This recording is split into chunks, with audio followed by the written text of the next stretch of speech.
मनुष्य का जीवन एक रहस्यमय यात्रा है जिसमें अज्ञेयता और अनिश्चितता का वास है।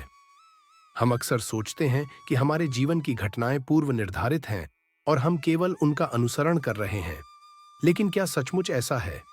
क्या हमारा भाग्य पहले से तय है या हम उसे अपने कर्मों से आकार देते हैं? दोस्तों, आज हम एक कहानी के जरिए इसको समझें।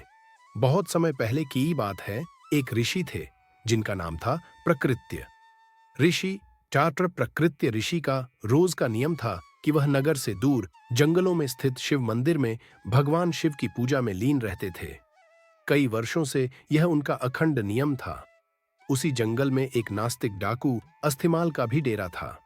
अस्थिमाल का भय आसपास के क्षेत्र में व्याप्त था। वह बड़ा नास्तिक था और मंदिरों में भी चोरी डाका से नहीं चूकता था। एक दिन अस्थिमाल की नजर प्रकृत्य ऋषि करता है। हो न हो इसने मंदिर में काफी माल छुपा कर रखा होगा, आज इसे ही लूटते हैं। अस्थिमाल ने प्रकृत्य ऋषि से कहा कि जितना भी धन छुपा कर रखा हो चुपचाप मेरे हवाले कर दो। ऋषि उन्हें देखकर तनिक भी विचलित हुए बिना बोले, कैसा धन? मैं तो यहां बिना किसी लोभ के पूजा करता हूं। डाकू को उनकी बातों पर विश्वास नहीं हुआ। उसने क्रोध में आर्षि प्रकृत्य को जोर से धक्का मारा। ऋषि ठोकर खाकर शिवलिंग के पास जाकर गिरे और उनका सिर फट गया। रक्त की धारा फूट पड़ी। इसी बीच आश्चर्य ये हुआ कि ऋषि प्रकृत्य के गिरने के फलस्वरूप शिवालय की छत से सोने की कुछ मोहरें अस्थिमाल के सामने गिरीं। अस्थिमाल अट्टहास करते हुए बोला, तू आरशी होकर झूठ बोलता है। झूठे ब्राह्मण, तू तो कहता था कि यहां कोई धन नहीं, फिर ये सोने के सिक्के कहां से गिरे? अब अगर तूने मुझे सारे धन का पता नहीं बताया तो मैं यही। प्रकृत्य ऋषि करुणा में भरकर दुखी मन से बोले, हे शिवजी, मैंने पूरा जीवन आपकी सेवा पूजा में समर्पित कर दिया, फिर ये कैसी विपत्ति आन पड़ी? प्रभु मेरी रक्षा करें।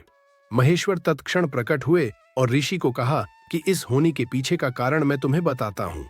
यह डाकू पूर्व जन्म में एक ब्राह्मण ही था। इसने कई कल्पों तक मेरी भक्ति की, परंतु इससे प्रदोष के दिन एक भूल हो गई। यह पूरा दिन निराहार रहकर मेरी भक्ति करता रहा। दोपहर में जब इसे प्यास लगी तो यह जल पीने के लिए पास के ही एक सरोवर तक पहुंचा। संयोग से एक गाय का बछड्ढा भी दिन भर का प्यासा वहीं पानी पीने आया। तब इसने उस बछड्ढे को कोहनी मारकर भगा दिया और स्वयं जल पी लिया। इसी कारण इस जन्म में यह डाकू हुआ। तुम पूर्व जन्म में मछुआरे थे। उसी सरोवर से मछलियां पकड़ दाचकर उन्हें बेचकर अपना जीवन यापन करते थे। जब तुमने उस छोटे बछड्ढे को निर्जल परेशान देखा तो अपने पात्र में उसके लिए थोड़ा जल लेकर आए। उस पुण्य के कारण तुम्हें यह कुल प्राप्त हुआ। पिछले जन्मों के पुण्यों के कारण इसका आज राज तिलक होने वाला था, पर इसने इस जन्म में डाकू होते हुए न जाने कितने निरपराध लोगों को मारा। वह देवालयों में चोरियां की, इस कारण इसके पुण्य सीमित हो गए और इसे सिर्फ ये कुछ मुद्राएं ही मिल पाईं। तुमने पिछले जन्म में अनगिनत मत्स्यों का आखेट किया, जिसके कारण आज का दिन तुम्हारी मृत्यु के लिए तय था, पर इस जन्म में तुम्हारे संचित पुण्यों के कारण तुम्हें मृत्यु स्पर्श नहीं कर पाई और सिर्फ यह घाव देकर लौट गई। ईश्वर वह नहीं करते जो हमें अच्छा लगता है, ईश्वर वह करते हैं जो हमारे लिए सचमुच अच्छा है। यदि आपके अच्छे कार्यों के परिणाम स्वरूप भी आपको कोई कष्ट प्राप्त हो रहा है तो समझिए कि इस तरह ईश्वर ने आपके बड़े कष्ट हर लिए। हमारी दृष्टि सीमित है, परंतु ईश्वर तो लोक परलोक सब देखते हैं, सबका हिसाब रखते हैं। हमारा वर्तमान, भूत और भविष्य सभी को जोड़कर हमें वही प्रदान करते हैं जो हमारे लिए उचित है। दोस्तों, भाग्य न तो पूरी तरह पहले से तय होता है, न पूरी तरह नया। यह एक बहता हुआ, बदलता हुआ प्रवाह है जो हमारे कर्मों की दिशा पर निर्भर करता है।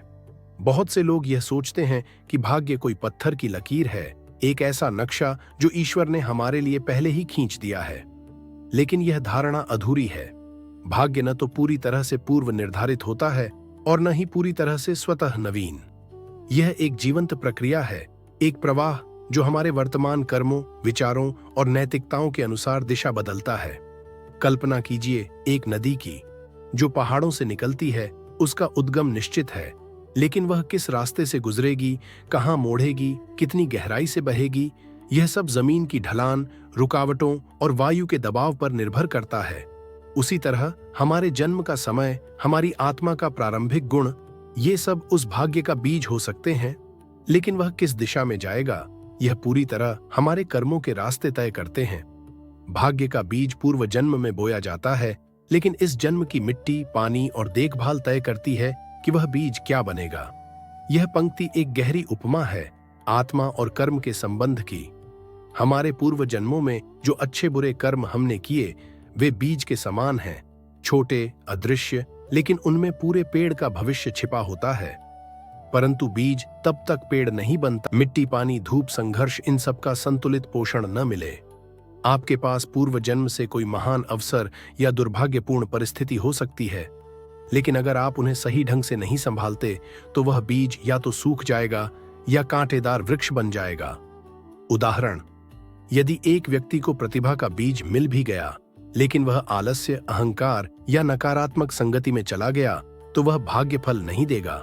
वहीं दूसरा व्यक्ति जो साधारण पृष्ठभूमि से आया, यदि मेहनत, ईमानदारी और तप में लगे रहे, तो वह अपने भाग्य को महान बना सकता है। बहुत समय पहले की बात है, हिमालय की तलहटी में स्थित एक प्राचीन आश्रम था, तपोधन आश्रम। वहां गुरु मुनि यज्ञवल्क्य निवास करते थे, जिनका ज्ञान पूरे आर्यावर्त में प्रसिद्ध था।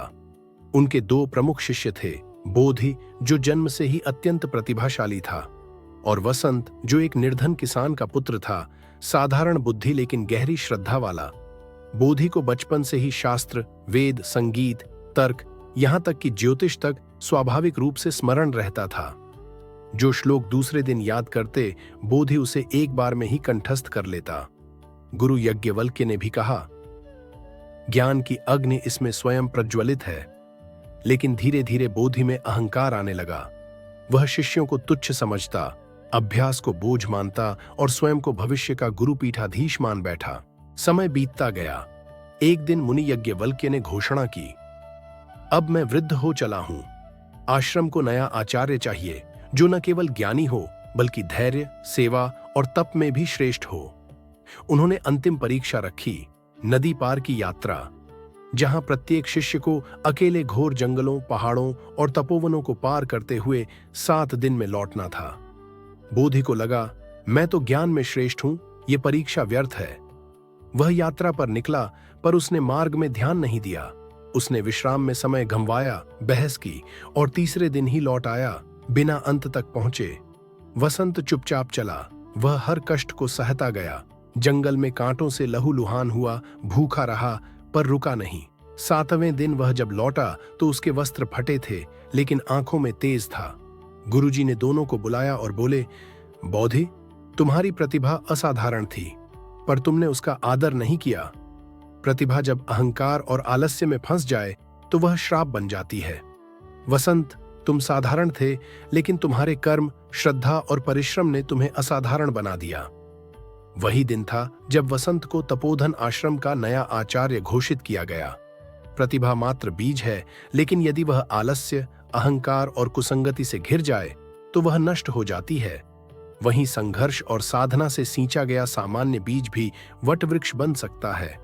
भाग्य पहले से लिखा नहीं होता, वह हमारी हर दिन की मेहनत, हर रात की तपस्या और हर पल की नीयत से गढ़ा जाता है। हम अपने जीवन के हर निर्णय, हर व्यवहार और हर भावना से अपने भाग्य को आकार दे सकते हैं। यह विचार जीवन को एक सृजनात्मक प्रक्रिया के रूप में देखता है। आपका भाग्य एक स्क्रिप्ट नहीं है जो पहले से लिखी गई है। यह एक पेंटिंग है जिसे आप हर दिन रंगते हैं। आप हर रोज जो निर्णय लेते हैं, क्या करना है, क्या टालना है, वे आपके भविष्य का निर्माण करते हैं। आपका व्यवहार, दूसरों के साथ आपका आचरण, जीवन के प्रति दृष्टिकोण, यह तय करता है कि समाज और ब्रह्मांड आपके साथ कैसे पेश आएंगे। आपकी भावनाएं, प्रेम, द्वेष, भय, करुणा, यह तय करती हैं कि आप भीतर से कितने संतुलित और शक्तिशाली हैं। भाग्य कोई टाला नहीं जा सकने वाला नसीब नहीं, बल्कि वह परिणाम है आपकी हर सुबह के छोटे छोटे कर्मों का।